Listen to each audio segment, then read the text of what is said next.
S'il refuse de les écouter, dis-le à l'assemblée de l'Église. S'il refuse encore d'écouter l'Église, considère-le comme un païen et un publicain.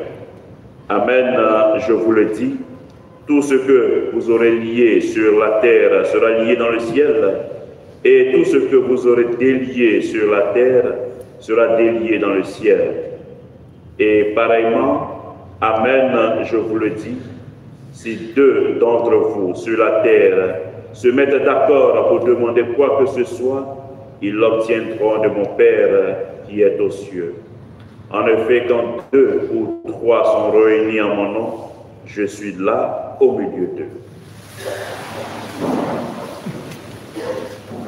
Acclamons la parole de Dieu. Louange à toi, Seigneur Jésus.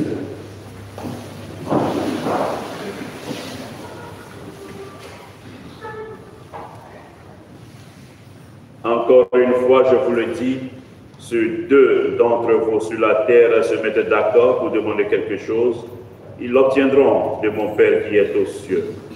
Quand 2 ou 3 sont réunis en mon nom, je suis au milieu d'eux. Je voudrais donc pour ce matin axer notre méditation uniquement sur la page de l'Évangile que nous venons d'entendre. Alors cette page de l'Évangile nous invite à vivre la fraternité. Autrement dit, l'Église est une fraternité.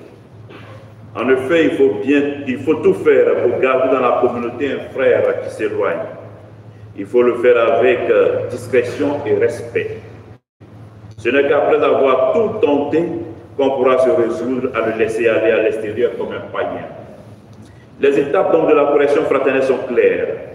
Si la rencontre personnelle ne suffit pas à ramener à une meilleure vie dans l'Église, on fait appel donc à d'autres membres de la communauté. Il s'agit donc de sauver son frère et de le protéger contre le péché de la communauté et non de se venger de lui ou de l'humilier.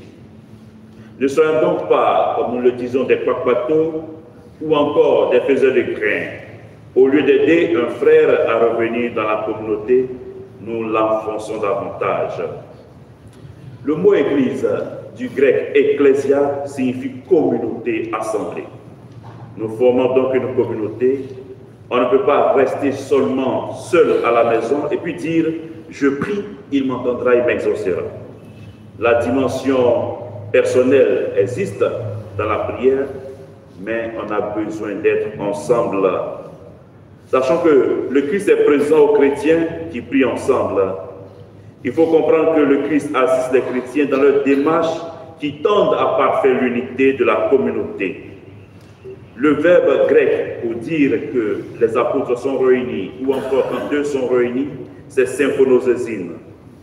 Et c'est ce qui va donner en français le mot symphonie.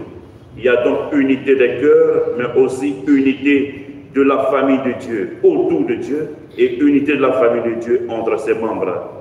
Et l'accord dans la prière apparaît important pour qu'elle soit accueillie par le Père Céleste.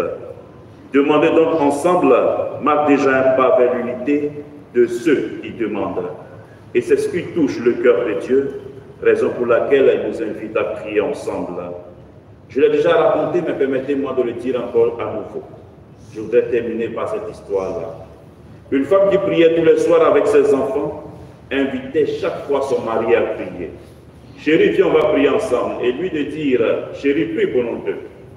Et c'était ainsi, chaque fois qu'elle invitait à prier, il répondait toujours, chérie, prie pour nous deux. Et puis un jour, les deux font un accident et se retrouvent devant Saint-Pierre. La femme arrive en premier et Saint-Pierre lui dit, ça va ma fille, tu peux entrer au paradis. Tu étais toujours fidèle à la prière avec tes enfants. Le mari arrive à son tour et avec un air, je lui dis à Saint-Pierre, c'est ma femme qui vient d'entrer au paradis. On est unis pour le meilleur ou le pire. Et Saint-Pierre de dire, c'est bien vrai, mais comme elle priait tous les jours pour vous deux, aujourd'hui ta femme est entrée au paradis pour vous deux. Et notre bonhomme est resté là, devant, parce qu'il avait déjà décidé de s'exclure.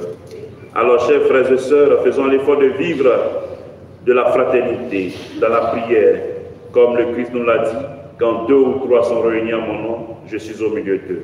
Au cours de cette célébration eucharistique, demande à Dieu la grâce de vivre la fraternité en tout temps et en tout lieu, lui qui est vivant pour les siècles et des siècles. Amen.